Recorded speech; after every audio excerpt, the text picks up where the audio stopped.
Em 1819 depois de Cristo, João Ferreira de Almeida, Bíblia em português, Antigo Testamento a partir do Taná e Novo Testamento a partir do grego.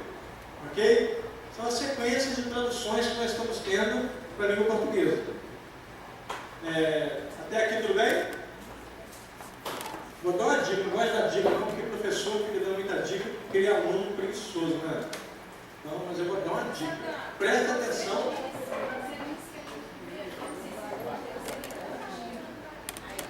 Depois de Cristo. Não, aqui ele repete o antigo, aqui era só o antigo. Aqui ele vai fazer uma nova tradução a partir do antigo, já direto do hebraico. Aqui ele faz, aqui é antigo também, só que a partir do grego. Aí ele percebeu que estava complicado, ele achou por bem iniciar a partir do Taná. E o novo é grego mesmo, não tem como fugir. Já adulterei o texto. O texto já está adulterado. Aqui, fala isso tudo bem? Vou dar uma dica, tá? Olhem os anos. Olhem o nome do autor. É o mesmo autor. Ou seja, também conhecido como Matusalém. Ou seja, é óbvio que não é o mesmo autor. Quem copiou tudo. Certamente pelos seus seguidores. Porque existe um certo padrão em algumas obras que se respeita àquele que inicia. E mesmo os que seguem vão colocar ali como cooperadores, mas mantém o título daquele que começou. Então é esperado que se mantivesse a ideia que a Bíblia seja a Bíblia de João Ferreira de Almeida. Mas é óbvio que não foi ele que seguiu a partir dali, porque com certeza já havia desencarnado. Em 1879, depois de Cristo, Antônio Pereira de Figueiredo, Bíblia em língua portuguesa. Velho e Novo Testamento a partir do latim. Antigo Testamento, hebraico e aramaico, para o grego, para o latim, e agora para o português. E interessante que o simbolismo é bom, porque vai só caindo a qualidade da tradução.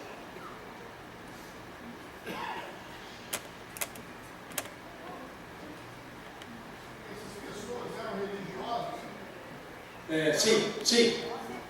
João Ferreira de Almeida e Antônio Pereira de Figueiredo eram padres. O trabalho de João Ferreira de Almeida, para vocês terem uma noção de como é que funciona o processo de tradução. Em 1663, Almeida iniciou a tradução do Novo Testamento direto do grego, embora seu trabalho como grego tenha terminado somente 13 anos depois. Durante esse período, ele iniciou também a tradução do Antigo Testamento a partir dos originais em hebraico e aramaico, claro. Em 1681 foi publicada na Holanda a tradução de Almeida do Novo Testamento, porém foi logo recolhida, pois apresentava erros tipográficos e um trabalho urgente de revisão era necessário.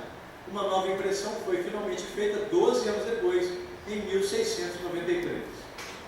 Almeida não chegou a ver o Novo Testamento revisado ser impresso, pois faleceu em 1691 na ilha de Java, sem terminar também o Antigo Testamento. Seu trabalho chegou só até o livro do profeta Ezequiel. A tradução do Antigo Testamento foi terminada por Jacobus Acker em 1694, mas problemas de revisão novamente atrasaram a publicação do trabalho. Em 1748, foi publicado na Holanda o primeiro volume do Antigo Testamento e em 1753 o segundo volume do trabalho iniciado por Almeida. Então, olha só, tem que revisar, erro tipográfico, erro de tradução. Então, olha só, inicia em 1663, 90 anos depois.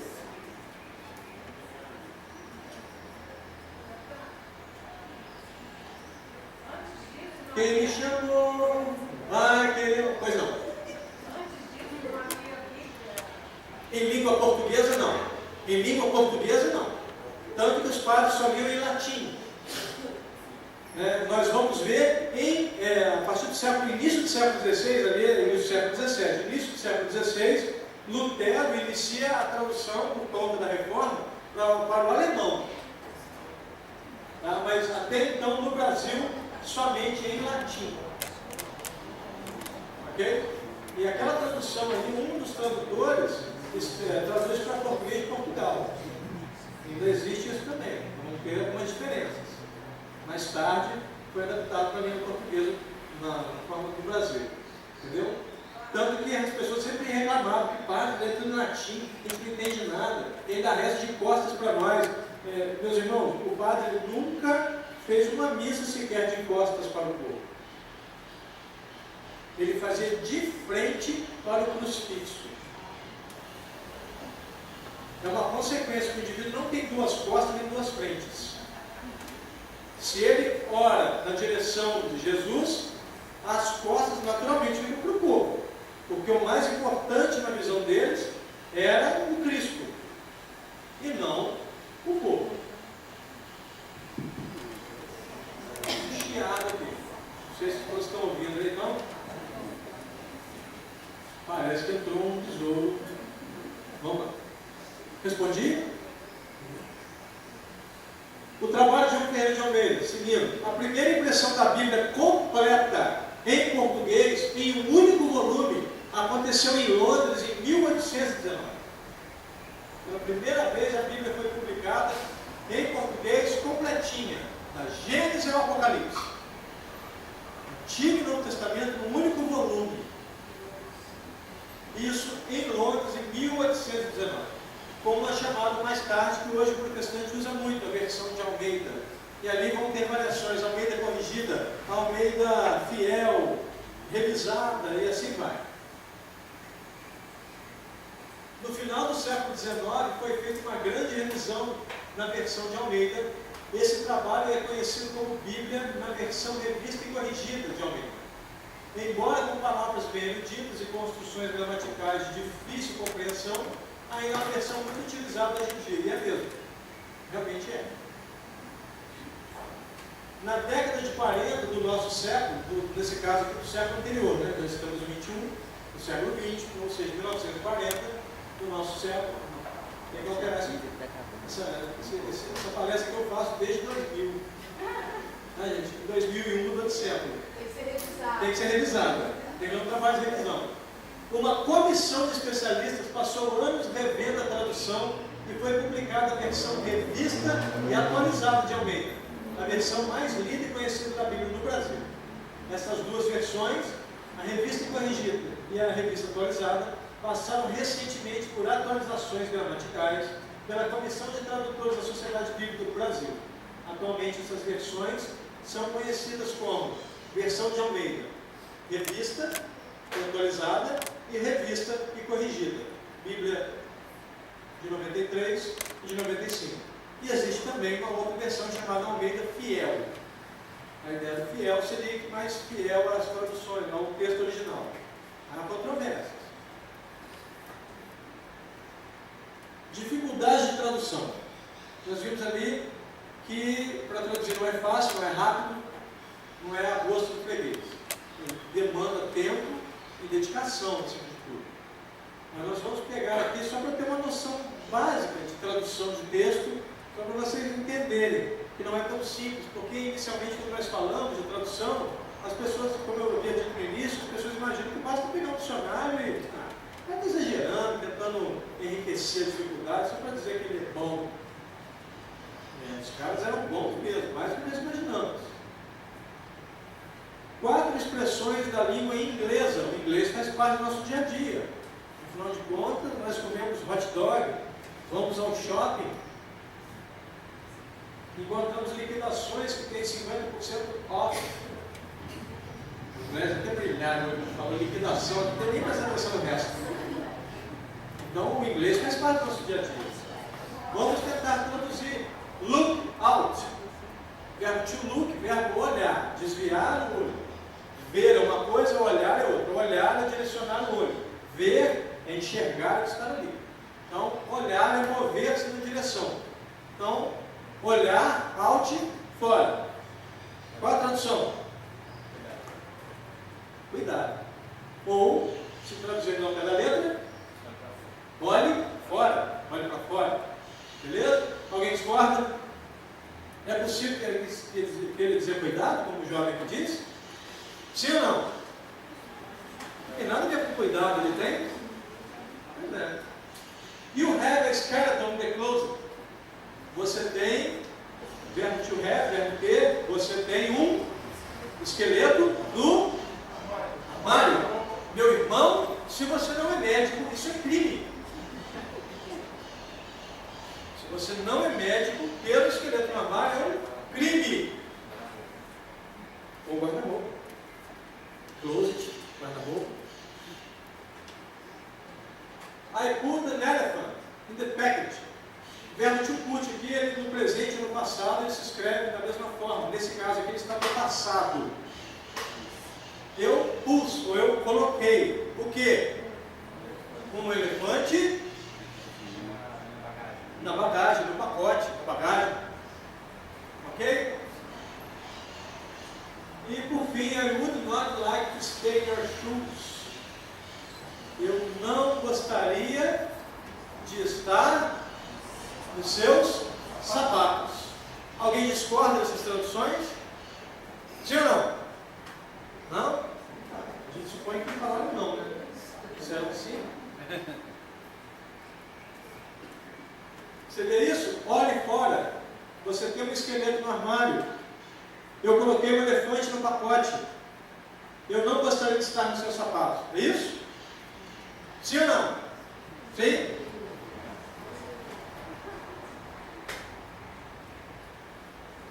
O jovem está coberto de razão. Look out quer dizer olhar ao redor, olhar fora de você, prestar atenção. Portanto, estou determinando que você tenha expressão idiomática do inglês geral, tanto britânico quanto inglês americano.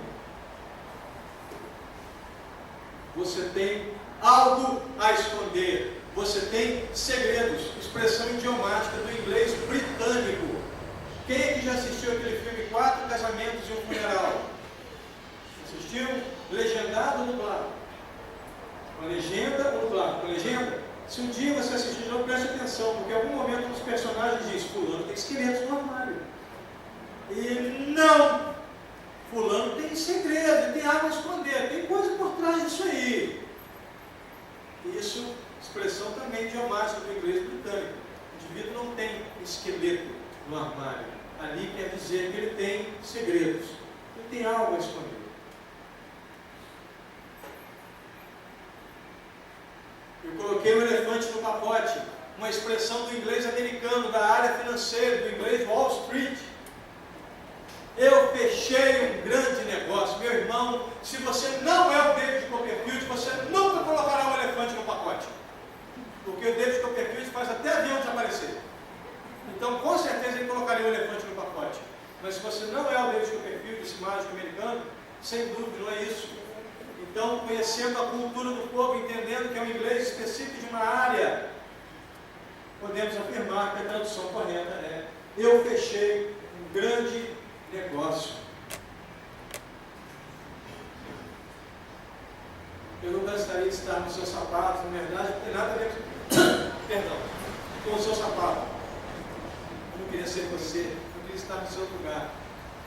No Brasil nós usamos uma expressão: não queria estar na sua pele. Ou seja, eu não queria ser você na hora que a sua mãe estudou.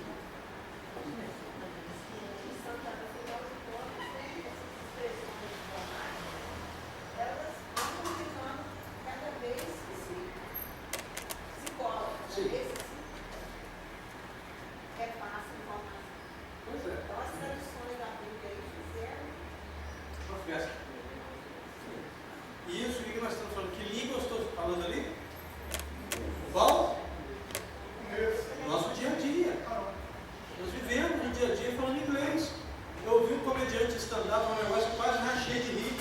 Ele virou e falou assim: tem gente que sabe inglês e não sabe que sabe. Você chega com um cara lá no Rio de Janeiro, do Carioca, mesmo, eu não sou carioca, eu sou do estado do Rio, mas vocês vão perceber que eu não falo vocês. Eu sou de uma área, de uma região chamada Sul Fluminense, que nós somos conhecidos como Fluminenses ou Papagaiaba. Porque Papagaiaba nunca quis saber. Mas eu me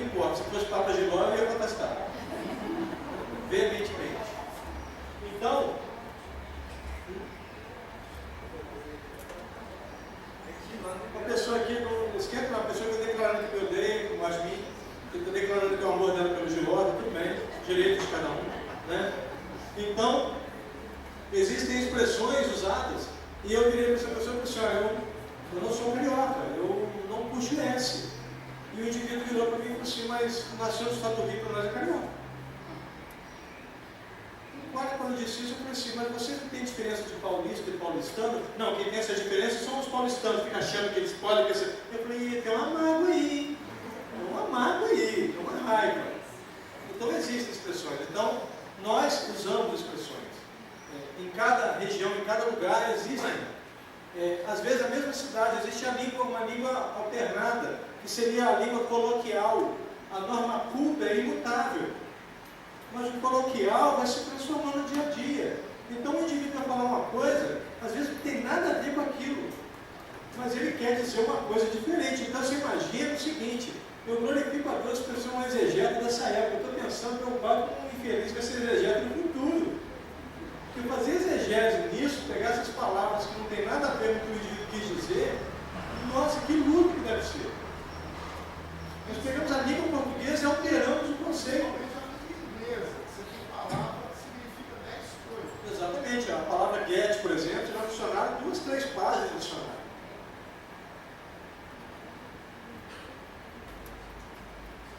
Então, percebe-se que o inglês nunca correu o risco de morrer. O aramaico correu, ainda corre, o hebraico correu, não corre mais, o grego não correu. Mas nós falamos de uma outra língua aqui de traduções. Qual foi mesmo? Qual? Que está morto. A língua morreu. O latim morreu. Não existe um único povo no mundo que fale latim. Os que conhecem vão morrendo e ela vai se perder de vez. Exatamente, já não se ensina mais. E ele já era morto quando se ensinava. Porque não existia nenhum povo no mundo que se falava latim. Mas a Bíblia era lida em latim. Então a ideia de ensinar o indivíduo era ótima para ele poder entender o que o padre estava falando. Era a única experiência mais que no latim, a não ser a área de biologia, a área médica, e até mesmo a área de direito, que usa muita expressão em latim. Né? Então, até para entender. Mas a língua já está morta há alguns séculos. Então, você imagine um indivíduo traduzir uma língua que já morreu. Quais os recursos que nós temos? O inglês é uma língua que está aí no nosso dia a dia. Aí, voltando esse comediante de stand-up, virou e disse o seguinte, que às vezes o indivíduo sabe, o inglês não sabe que sabe, porque ele chega, por exemplo, com um carioca e diz assim, camarada, como é que fala irmão em inglês? Ele, pô, brother, não sei não. O cara sabe e não sabe que sabe. O inglês faz parte do nosso dia a dia. Por que eu quis colocar o inglês? Por isso. Não é tão fácil traduzir, é só traduzir palavra por palavra, encaixar. Já tem gente que diz, você deve ter ouvido isso muito. Não, basta ter umas 3 palavras, pula 2 e aí a gente entende. Não. Entende às vezes, mas um dia vai dar ruim. No dia que der ruim, irmão, deu. E isso se chama preguiça. Não lembro de repitar, pula 2 palavras, não entendi. Faz assim também com os livros de Joana de Ângelos, né? Entendi meia dúzia de palavras dali, finge que entendi, às vezes ela fala uma coisa totalmente oposta. Tecnologia, a gente estuda inglês técnico específico. Por exemplo, existe um inglês específico de cada área. É o que eu falei do inglês de Wall Street, o inglês financeiro de Ferry. E ali vão criar os jargões, a sublíngua. Vocês veem que, por exemplo, mineiro, vocês são mineiros, vão falar isso e vocês vão concordar comigo. Vocês, do povo brasileiro, vocês mineiros, são o único povo que, por conta da língua, do jeito de falar, vocês conseguem falar 2 expressões em inglês sem um único sotaque. Por que e por que tanto? Why e why so?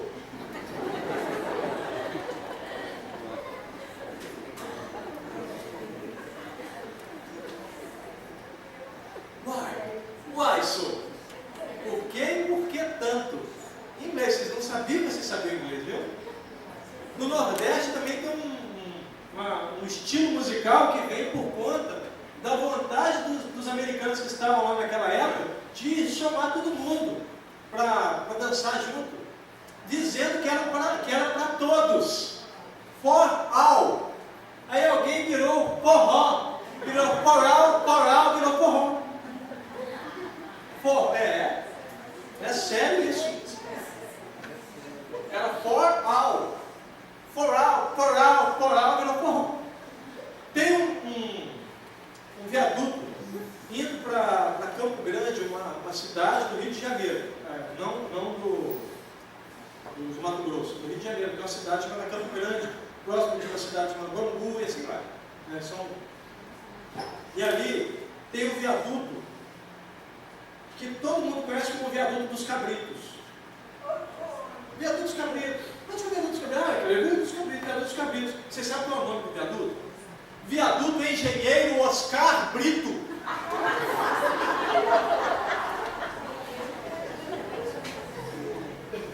O viaduto se chama Viaduto Engenheiro Oscar Brito. Virou Cabrito. E o Poral virou Forró.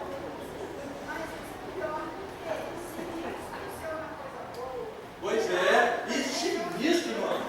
Sinistro, né?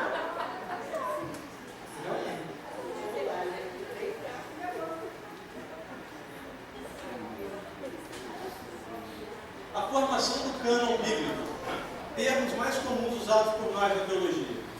A palavra cânon, do grego haste de junco, régua, originária do hebraico caner, vara ou cana de medir. Qual é a ideia? De padrão. O cânon é o padrão. Então, quando dizemos o cânon farisaico, o cânon judeu, o cânon católico, é um momento, ou seja, qual é o padrão dos livros? Os livros que compõem aquele padrão, o cânon, o padrão dos livros. Vocês conseguem entender isso? A ideia de medida. Esta é a medida. Este é o padrão que se colocou, que se definiu. É entendido isso? Então, cânon, caderno, autógrafo. Isso aí a pessoa vive pedindo para o outro, que às vezes nem se lembra o que é. Autos, do grego próprio. Grafos, escrita do próprio. Autografos, autógrafo. Refere-se ao documento original, que nós não temos. Nós temos cópia da cópia. O original, realmente, o tempo se encarregou de destruir. Então, não temos. Mas seria o nome que se dá a referência ao autógrafo. Na teologia nós dizemos um conceito chamado inerrância bíblica. A Bíblia não tem erros. Na teologia já fala isso também, como Kardec disse. E inerrância bíblica tem a ver com os autógrafos, baseado no original. Ou seja, o original não tem erro. Mas eu não tenho mais originais, como é que eu vou conferir? Na geometria tem um conceito que se chama de retas paralelas. Duas retas são paralelas por quê? Porque em cada ponto de tomada elas mantêm a mesma distância. Entretanto, na geometria diz que duas retas paralelas se encontram no infinito. Ou mantém distância ou se encontram? E é lei da geometria. Então, existem conceitos que são estranhos, se distorcem com o tempo. Pseudo-epígrafo, do grego falso inscrição. Pseudos, falso. Vocês, quando estudaram biologia, lembram dos pseudópodes? Lembram-se disso? Falsos pés. Pseudo, falso.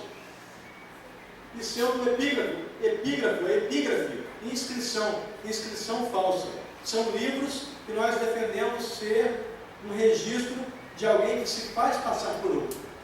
Por isso, a epígrafe, o registro, é falsificado. Alguns livros, inclusive encontrados em Qumran, os chamados escritos do Mar Morto, são taxados dessa forma, pseudo-epigrafados, ou seja, falsamente indicados como um autor mais antigo. Provavelmente alguém pegou, fez mudanças e disse: ó, foi fulano que escreveu. Apócrifo, do grego escondido, aonde nós vamos ter Tomé, o livro de Maria Magdala, o Evangelho da infância de Jesus, que teria sido escrito por Tiago, irmão mais velho do Cristo. Vocês-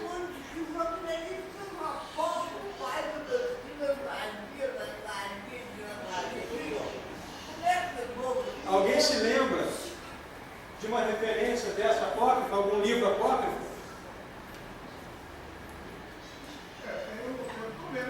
Por exemplo, é apócrifo por quê?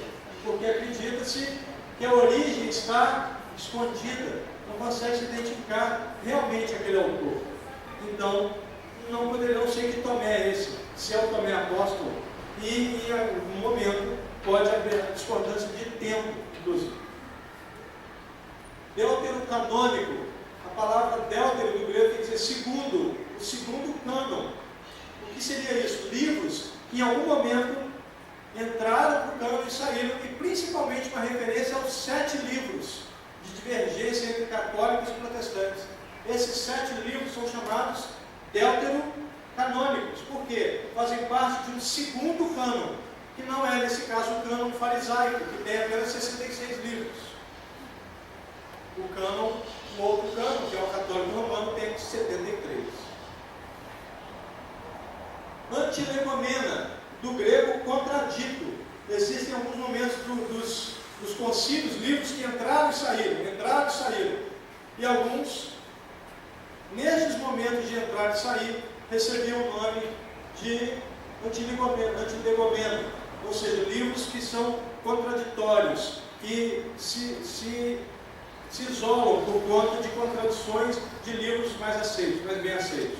Existem outros livros, alguns desses também são também apócrifos. Homologomena, do grego unânime, são o nome dos livros que sempre estiveram em todos os concílios participantes do cânon. Eu tenho a grata alegria de dizer que o melhor de todos os evangelhos sempre esteve Mateus. Mateus, em todos os concílios, sempre foi unânime a sua colocação como o primeiro livro do Novo Testamento.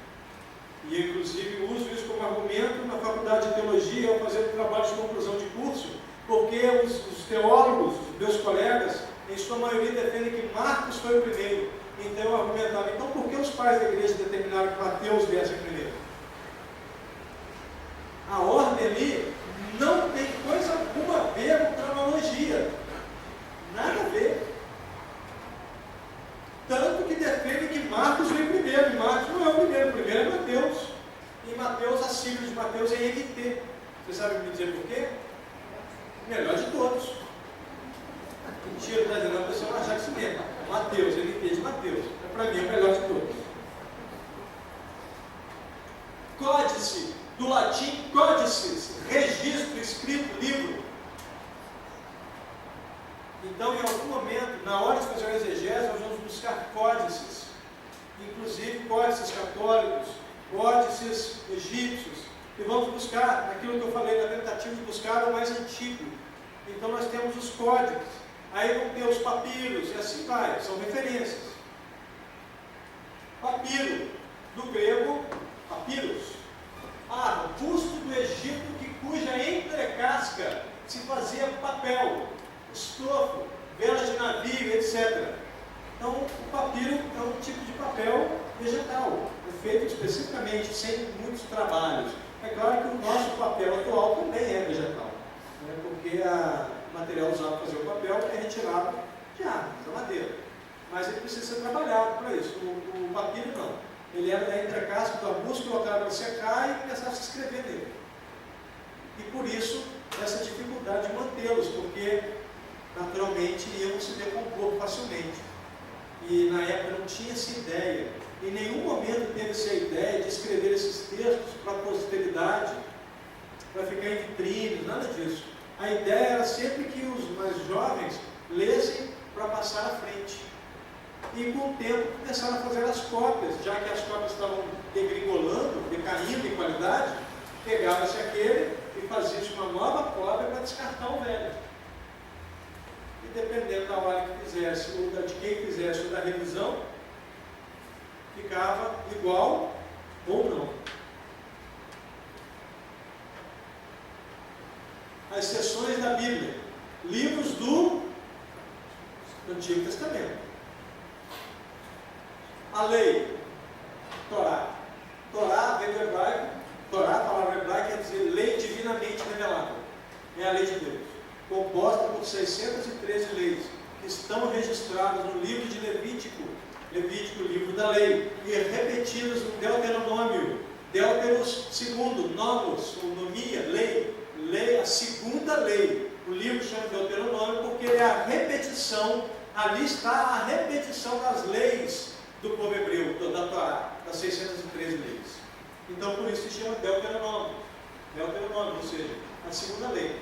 Esses primeiros 5 livros bíblicos são também chamados de a lei, ou a Torá. Os outros livros, história, livros históricos, Josué, Juízes, Ruth, 1 e 2 Samuel, 1 e 2 Reis, 1 e 2 Crônicas, Esdras, Neemias, Tobias, Judite, Esther, 1 e 2 Macabeus, são chamados livros históricos, livros que vêm relatar a experiência do povo, no seu dia a dia, principalmente no seu dia a dia, na sua lida, nos atritos com outros povos.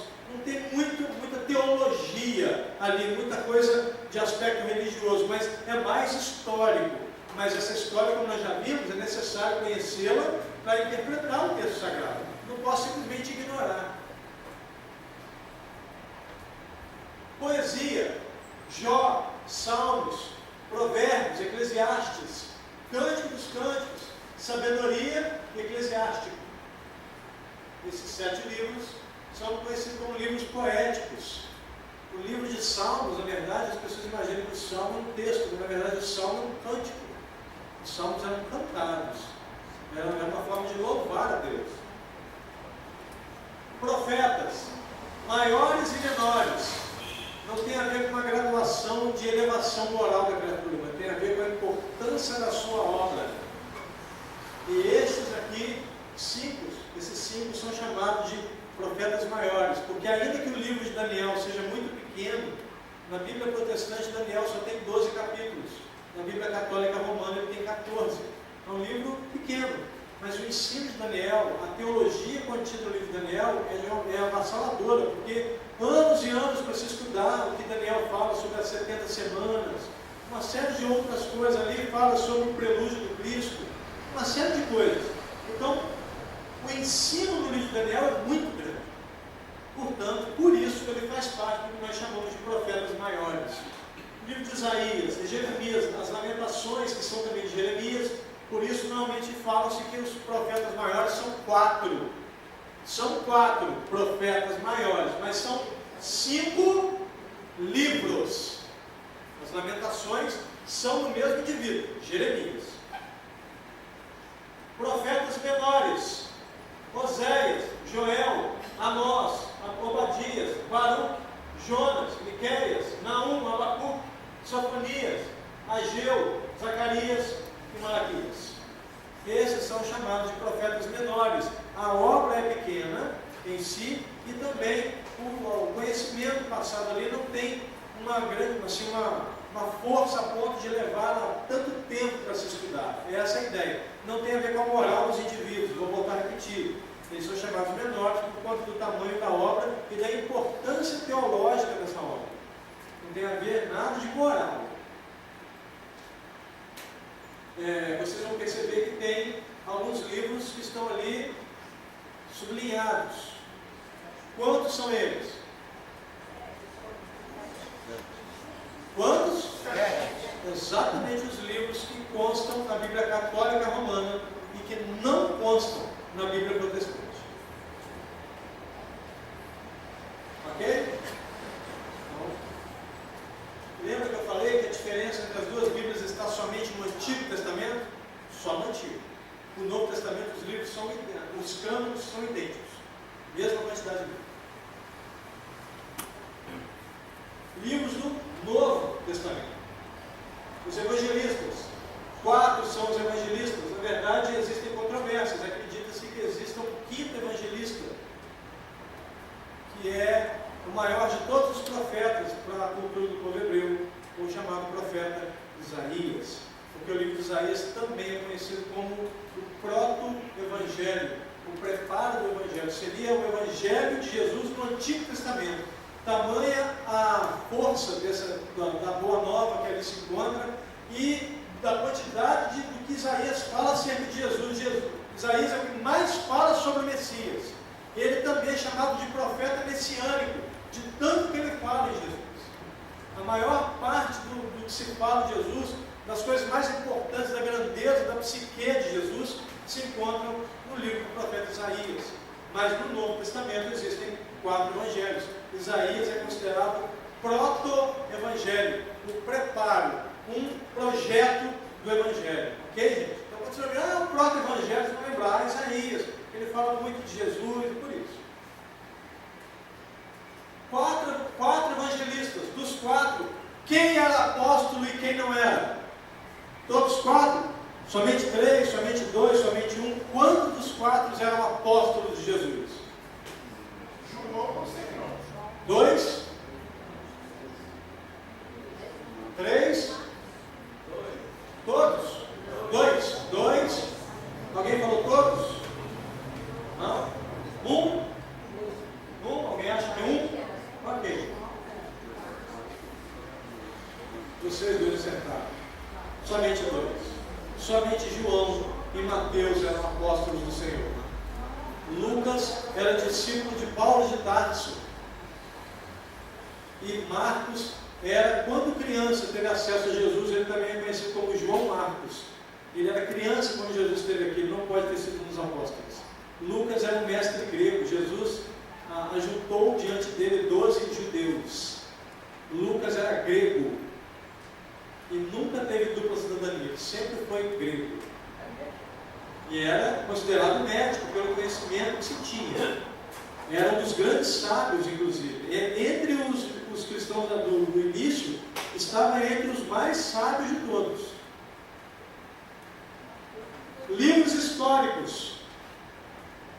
Atos dos Apóstolos, ou seja, ele conta a relação dos apóstolos com os cristãos da época, com movimentos interessantes entre eles, coisas grandiosas, inclusive. Ali tem um texto lindíssimo, quando Simão Pedro está no capítulo 6 dos Apóstolos, eles estão indo para a igreja de Formosa, ele, João, Pedro e João, e ali tem um homem coxo que está sentado, ele ficava ali todo santo dia, alguém levava e buscava, ele vivia da esmola, ele não olhava no olho de ninguém, tinha vergonha, porque para o povo hebreu, culturalmente, qualquer doença que você tenha é motivo de jogar para escanteio, jogar para a margem. Você então era um marginalizado, ficava à margem da sociedade.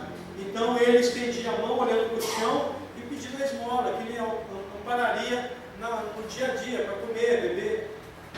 E ali, quando Pedro e João passam, Pedro dá uma das maiores lições das nossas vidas, a grandeza daquela criatura. Simão Pedro, ao passar, ele diz: uma esmola. Simão Pedro olha para ele e diz: olha para nós. Ou seja, olha para o chão, olha para nós. Ou seja, olha para mim e para João, olha para nós. Aí, pela primeira vez, ele deve ter conseguido olhar no rosto de alguém, porque a pessoa pediu. Ele olhou com a mão estendida, olhou, e Simão Pedro falou assim: eu não tenho ouro nem prata, mas o que eu tenho, isto eu te dou. Em nome de Jesus Cristo, levanta-te, põe de pé e anda. E ao puxar o homem pelo braço, ele se pôs de pé instantaneamente, afirmou os pés, pulava de alegria. Qual a primeira coisa que esse indivíduo fez? Entrou na igreja de Formosa junto com eles para glorificar e agradecer a Deus.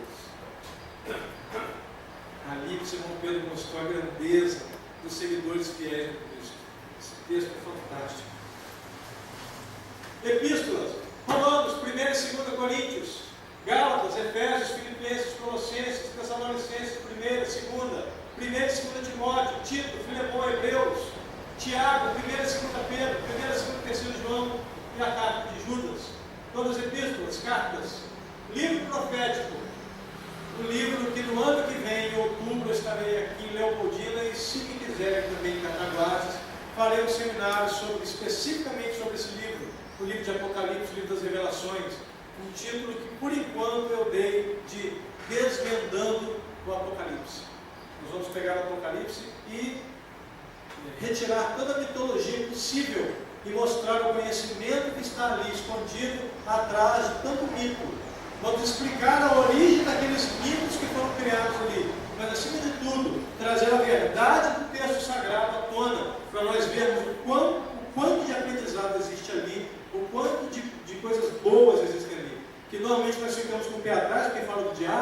fala de coisas ruins, mas se nós pararmos para estudarmos, ver que tem ensinos grandiosos ali. É lindo esse trabalho, não por ter sido eu que fiz, mas porque os espíritos que me inspiraram, sem dúvida, são pessoas muito amigas, porque o trabalho ficou muito bacana. Estou fazendo um fechamento dele para concluí-lo e então dar o nome definitivo. Em outubro do ano que vem estarei aqui em Leopoldina, e se vocês quiserem em Cataguases, isso aí também também falou jogando verde com problemadores. Se quiser aqui, eu venho. Entendeu? Se quiser, eu venho, só falar. E nós apresentaremos também, se Deus quiser, esse seminário também. Garanto a vocês que vocês vão ficar tão encantados quanto eu, vendo a verdade que está por trás de algumas palavras apenas distorcidas pela mente humana. Contradições bíblicas. Morrer uma vez ou voltar a nascer? Eu morro uma vez só ou eu posso voltar a nascer? Não sei, vamos ver.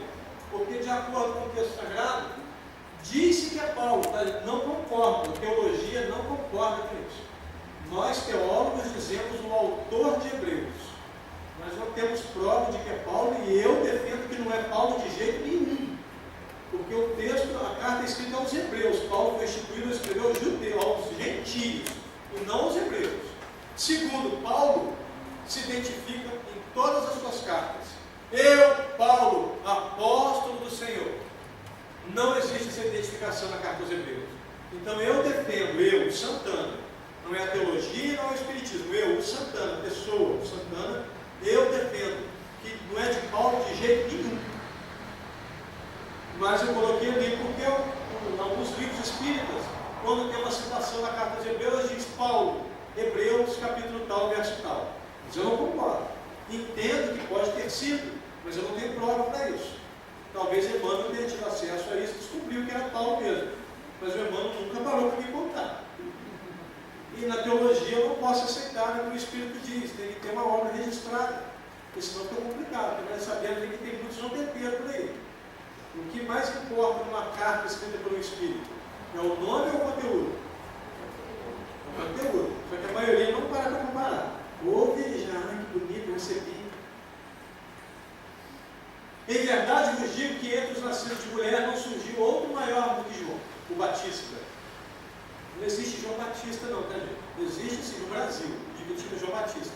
Mas o personagem bíblico é João o Batista, porque batizava.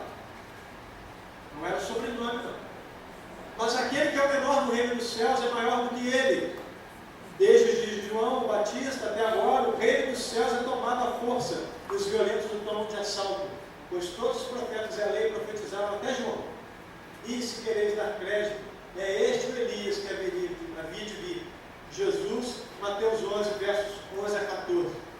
Então Jesus diz que esse indivíduo aqui, Paulo diria aos hebreus, e como aos homens está ordenado morrerem, vindo depois o juízo. Jesus afirma que João Batista volta na figura de Elias. Nasceu ou apareceu? Então, Jesus dizendo que ele é Elias, ele reencarnou. Perguntaram-lhe os discípulos, por que dizem então os escribas que é necessário que Elias venha primeiro? Respondeu ele, na verdade Elias havia de vir e restaurar todas as coisas. Digo-vos, porém, que Elias já veio e não o reconheceram, mas fizeram-lhe tudo o que quiseram. Assim também o Filho do Homem há de padecer às mãos deles. Então entenderam os discípulos que lhes falavam a respeito de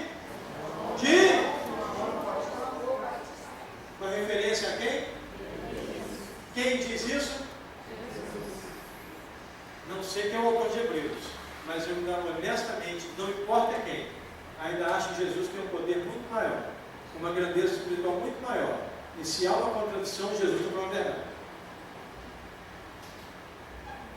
Por que contradição? Morreu uma vez só ou nascer de novo?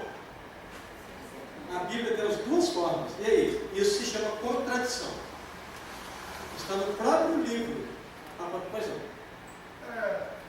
Assim, em termos parece que é uma frase estranha, né? Mas ela Sim. Ao desencarnar, automaticamente, vai todo mundo. Não, eu já entendi o que você está dizendo. Eu, personalidade, vou morrer, claro. Sim. Sim. Mas o espírito não. Sim. O espírito poderá voltar. Mas isso nós entendemos, meu irmão. Eles apregou que ali está dizendo que só é dado morrer uma vez só. Nós entendemos que é assim porque é. Porque a personalidade de Santana vai morrer. O espírito vai vir num outro corpo, numa outra situação e será uma outra personalidade. O espírito mesmo seria uma outra pessoa, trazendo o conhecimento que eu adquiri e tendo passado por novas experiências. Nós sabemos disso. Mas os defensores, os detratores do espiritismo dizem que Paulo disse que só morre uma vez. E nós dizemos que morremos várias. Esse que é o ponto, não? Ali está certo. Mas já que eles afirmam que aquilo ali é morrer uma vez só, do jeito que eles acreditam que é, eu proponho duas contradições. Ali, se ele continuar afirmando que é morrer uma vez só mesmo, eu provo que Jesus mesmo disse que não funciona assim. Mas aí você está certo, é isso mesmo, não é errado. A personalidade vai morrer, o espírito sobrevive e vai continuar.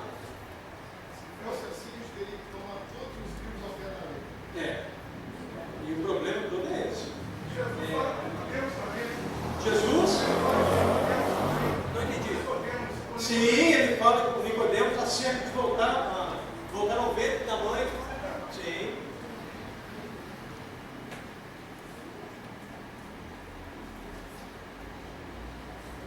Deus e Satanás são a mesma pessoa.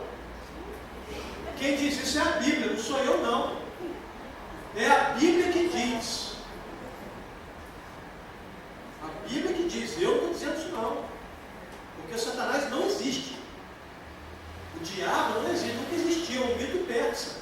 Mas a Bíblia diz que Deus e ele são a mesma pessoa. Vamos na Bíblia. Se você tem uma outra versão em casa, abre esses textos aqui e me diga se eu estou mentindo. Está lá. A ira do Senhor tornou a acender-se contra Israel. O que se acendeu contra Israel? A ira de quem? De quem? E que Senhor é esse?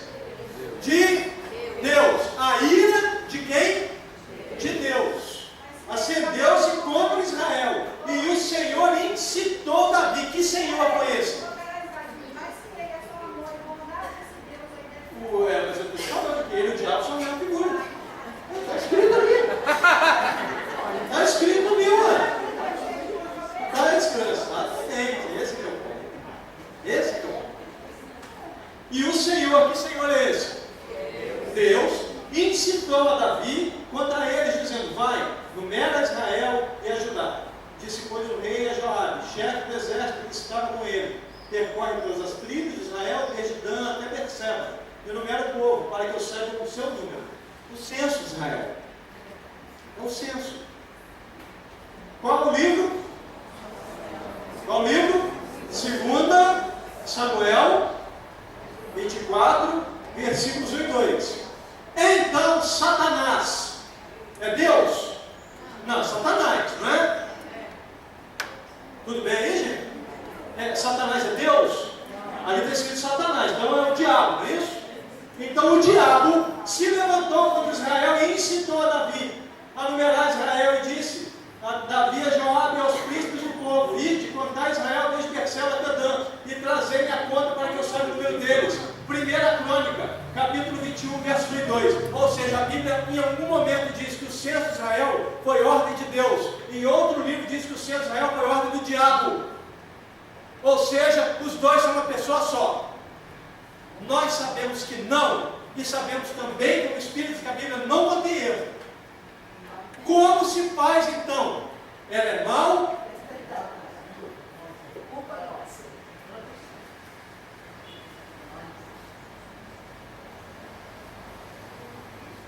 Os textos acima citados, 2 Samuel 24 e 2 e Crônicas 21 e 2, observamos que o primeiro foi escrito em 622, antes do domínio persa da Babilônia, antes do aprisionamento. E neste livro, desse texto, vou voltar rapidamente. Neste texto, quem é que ensina Davi a fazer o censo? Não é isso?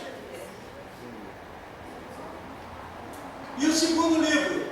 No começo do ano 300, ou seja, após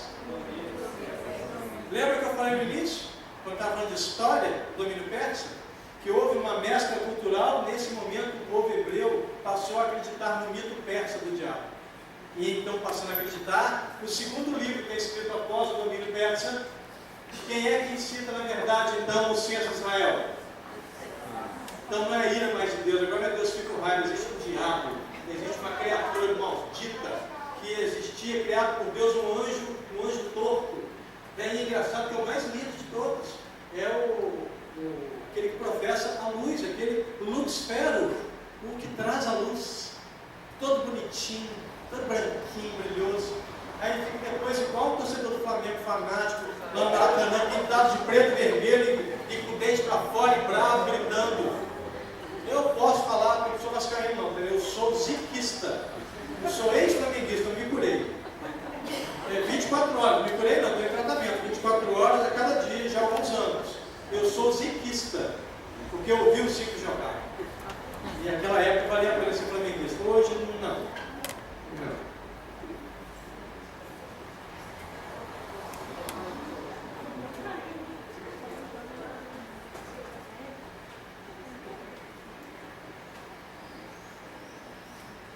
Beleza?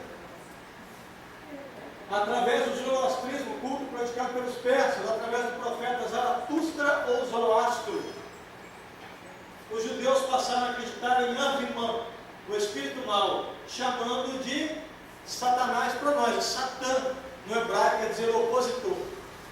Então seria o inimigo de Deus, o opositor de Deus. E então translitera-se para a língua portuguesa como Satanás.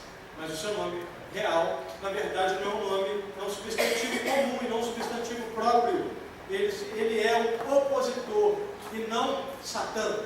Satã quer dizer opositor, não é o nome dele. Como nunca existiu Adão nem Eva, é Adão, ser humano, Rava, vidas.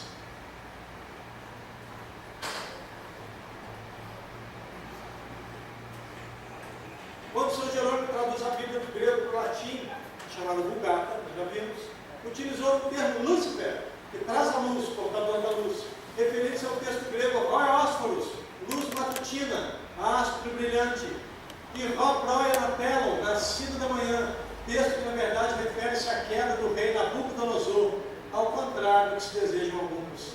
Alguns desejam que seja referência ao anjo caído, que está falando apenas da queda de um rei humano chamado Nabucodonosor.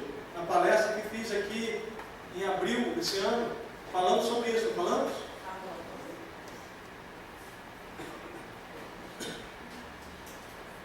Não há comunicação com os mortos.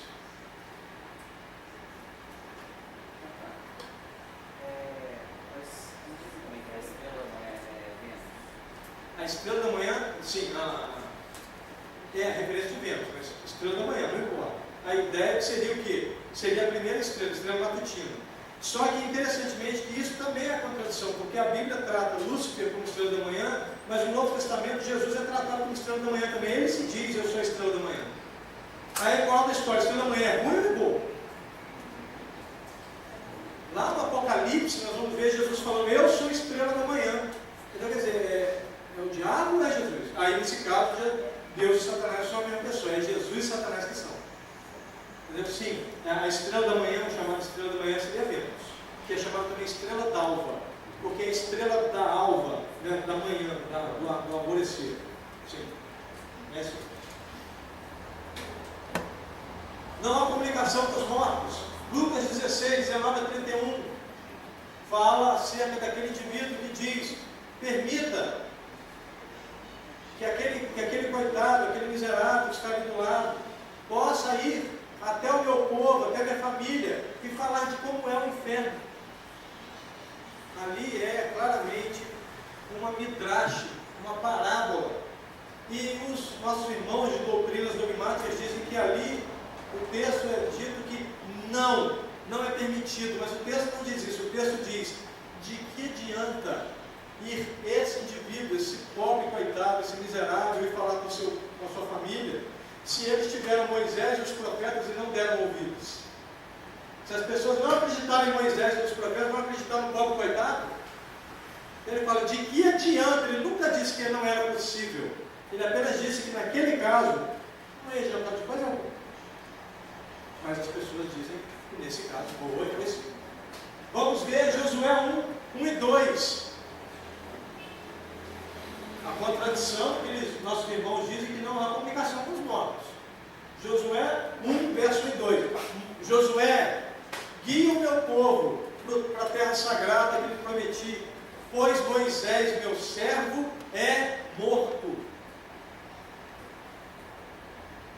Quem que fala para Josué que Moisés está morto? Biblicamente. O próprio Senhor, no caso o próprio Deus. Meu irmão, se Deus falou que você está morto, você está muito morto. Muito. Procura a colônia, não tenta voltar para o corpo porque você morreu de maré. A Bíblia diz que o próprio Deus diz que Moisés está morto. E adivinha quem é que vai papear com Jesus em Mateus 17? Elias e Jesus vivo conversando com um morto. Aí uma amiga da faculdade de teologia se aproximou de mim. Você vai conversar com os mortos? Aí eu virei, falei para ela, então, e isso aí, ela? Não, mas ele é Jesus. Eu falei assim, interessantemente, eu sabia que você ia dizer isso, mas quem é que diz no capítulo 14, verso 12 do Evangelho de João, aquele que ouve essas minhas palavras, aqueles que me ouvem e que acreditam e creem em mim, farão o que eu faço e coisas ainda maiores. Quem é que diz isso? É Jesus. Falei, eu creio nele. Então se ele fala com o morto, eu falo também. Porque ele falou, se eu creio nele, eu faço aquilo que ele faz e coisas ainda maiores. Ele conversa com o morto, eu creio nele, então eu converso com o morto também. Aí ela parou, assim, e começou a despistar, e nisso estava um amigo meu do lado, pastor de igreja hoje, e ele me chamava de Kardec, eu era um espírito da faculdade, eu chamava de Calvino, ele é calvinista roxo, Douglas. Aí ele virou, aqui, onde você vai? Aí ela, volta aqui, desata esse nó agora. Não, agora você vai argumentar com o espírita. Não vai falar com o espírita? Vai perturbar o cara? Não, agora você desata esse nó, hein, Bianca? Que isso, Douglas? Não, agora você tem que desatar, você vai perturbar o Santana? Kardec estava aqui conversando comigo. Você vai perturbar o cara, agora desata esse nó. Aí, Douglas, você é implicante, saiu bravo. Douglas, que coisa também, não nem parar de conversar com esse cara e ver um infeliz com argumento furado. Teve um jovem, no primeiro ano, chegou para mim e começou a falar comigo, mas eu fui pegar a Bíblia do Novo Social, fala lá. Fecha e sai daqui. Aí ele, por que, Douglas? Ele falou assim, você não tem argumento para falar com a senhora. Meia hora de conversa, esse homem vai te converter ao espiritismo. É melhor você não conversar com ele, você não tem capacidade ainda, você está no primeiro ano, irmão. Vai estudar. Você não tem condições de conversar com esse homem, você vai perder a fé conversando com esse homem. Vai embora. O cara fechou a Bíblia e deu livro. Não sei, às vezes o argumento dele seria bom, mas o Douglas não deixou. O Douglas, no momento que ele passou por uma crise de fé, ele passou por uma crise de fé, e nesse período de crise eu fui o conselheiro dele na faculdade. E em nenhum momento eu toquei em espiritismo, em nenhum momento, dentro da doutrina dele, da crença dele, dentro do texto sagrado, eu cuidei dele. E ele retomou a fé, seguiu e é pastor de igreja. Não era pastor ainda, se tornou pastor. Mas depois que ele saiu da crise, ele se aproximou de mim e falou assim, posso falar com você? Eu posso. Posso ser completamente honesto com você? Eu falei, claro, pode, nós somos amigos. Ele, cara, por que nesse momento de crise de fé que eu tive, você não falou de espiritismo para mim? Eu falei, porque como eu já tinha dito, a doutrina espírita não é conviccionista. Não me interessa alguém porque perdeu a fé ser convertido. Eu quero alguém que tenha fé, que seja racional com você. Não importa onde você esteja. Então, se o Senhor nos colocou juntos, para nós auxiliarmos o outro. Ele falou assim, então eu quero te dizer, Santana, nessa hora ele brincou, não foi brincadeira, eu quero saber o que eu quero dizer, Santana, que ouvindo você agora, e depois que você fez comigo, eu acredito que eu também faria o mesmo com você. Mas antes, não tenha dúvida, se eu visse que você ia titubear, eu ia tentar te converter. Eu falei, não tem problema não, porque você tentar me converter, porque no seu ponto de vista, esse é o único caminho que leva a Deus, mas ele é. Então você queria o bem, o meu bem. Não há problema, amigo. Nós somos grandes amigos hoje. Às vezes eu encontro ele na rua, vou andando por trás devagarinho e finge que estou conversando com alguém, falo assim, viro, por exemplo, como é que você vai? Caio, viro conversando com o Caio. O que é, Caio? Calvino, não, Calvino, essa hora tinha que estar com certeza ele está no inferno, esperando a entrada da galera. Está lá rolando fala e já olha, tinha que ser você, Kardec. Brinco com ele tantas vezes, falo, Calvino, está para o inferno, garantido. Somente pela fé seremos justificados. Paulo de Tarso diz, na carta aos Romanos, capítulo 1, verso 17, o justo viverá da fé. Então basta fé, não precisa de obras. Mas o mesmo Paulo de Tarso, na carta aos Romanos, capítulo 2, verso 6, ou seja, só virar a página, diz, o Senhor dará a cada um segundo as suas obras. Então, é só pela fé ou depende da obra também? Pois é, mas há contradição. Um texto diz que é só pela fé, o outro diz que eu dependo da obra. Então, essas contradições, quando interpretadas, porque numa situação dessa, eu tenho que ler sempre o livro todo, para fazer o que nós chamamos de contextualização. Não posso pensar um versículo e falar dele, eu tenho que entender a que parte do texto ele se refere. Então, nesse caso, eu tenho que ler o livro inteiro para contextualizar. No estudo da linguística, nós fazemos uma brincadeira dizendo o seguinte, que todo texto sem contexto é pretexto. Então, não, a fé sem obras ela é morta. Ela é morta. O próprio Tiago diz isso, Tiago, capítulo 2, verso 14 a 26. A fé sem obras é morta por si mesma.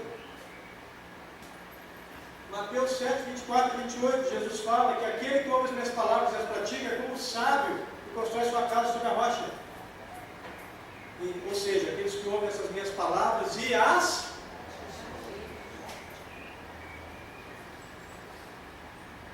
Satanás faz boas obras para enganar os homens. Alguém que já ouviu isso de alguém? Além de mim? Meu irmão, você está enganado. Satanás faz boas obras para enganar o homem. Eu cansei de ouvir isso. Cansei de ouvir. Aí eu virei para a pessoa e falei assim, olha, eu na faculdade de teologia, foi um ápice quando alguém falou isso comigo, eu virei para a pessoa e falei assim, olha, nesse momento eu tenho que glorificar Deus pelo que você falou. Ele, por quê? Porque você me deu uma oportunidade de ouro nesse instante. Porque eu não tenho força moral jamais, nem sequer próxima do meu Senhor. E o meu Senhor foi acusado da mesma coisa que vocês estão me acusando, de ser enganado pelo diabo.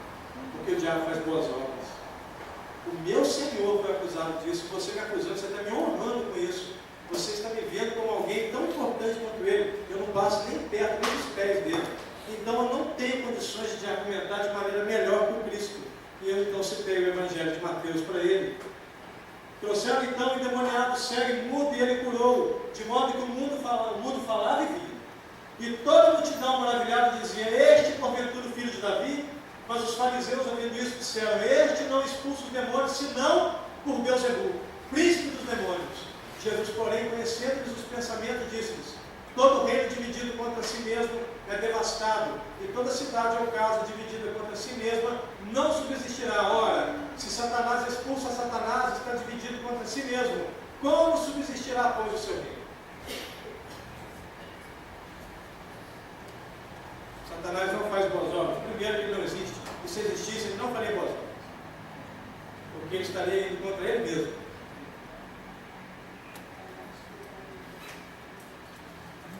Pagamento até a terceira e quarta geração. Êxodo, capítulo 20, versos 5 e 6. Moisés, dizendo que está falando por conta de Deus, diz, o Senhor ordena que eu digo, que aquele que me for fiel, abençoarei até a 10ª geração, mas o que me for infiel, este pagará até a terceira e quarta geração. Nós falamos isso? Falamos? Ezequiel, capítulo 18, Jeremias 31, 29, repete a mesma coisa que está aqui. Mas Ezequiel 18 e Mateus 17 dizem que não. Ezequiel 18, nós também falamos, no início falamos. Você se lembra? Eu quase não entro no cano por conta disso, e ali ele fala da responsabilidade pessoal. Ninguém paga pelo herdor, cada um paga pelos próprios. Isso contradiz o que está registrado em Êxodo. E por conta desse capítulo, o livro de Ezequiel quase não entrou para a Bíblia. Porque contradiz um argumento de Moisés dizendo ser de Deus. E não é, nunca foi.